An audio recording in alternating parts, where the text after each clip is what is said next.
بسم اللہ الرحمن الرحیم۔ السلام علیکم، میں ہوں حافظ یاسر عظیم، اور نماز کے مسائل کے ساتھ ایک بار پھر آپ کی خدمت میں حاضر ہوں۔ آج کے سوال ہے، اگر کوئی شخص فرض تنہا پڑھ رہا تھا اور جماعت شروع ہو گئی تو اب وہ کیا کرے گا؟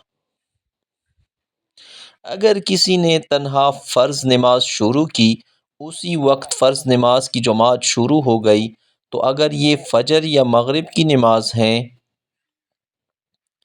اور اس نے ابھی تک پہلی رکعت کا سجدہ نہیں کیا، تو اس کو چاہیے کہ ایک سلام دائیں طرف پھیر کر نیت توڑ کر جماعت میں شریک ہو جائے، اور اگر پہلی رکعت کا سجدہ کر چکا تھا تب جماعت شروع ہوئی، تب بھی نیت توڑ کر جماعت میں شریک ہو جائے، اور اگر دوسری رکعت کا سجدہ کر لیا تھا تب جماعت شروع ہوئی، تو اس صورت میں نماز توڑنے کی اجازت نہیں ہوگی، بلکہ نماز کو پورا کرنا لازم ہوگا۔ ویڈیو پسند آئی ہو تو لائک ضرور کرنا، میرے چینل کو سبسکرائب بھی کرنا۔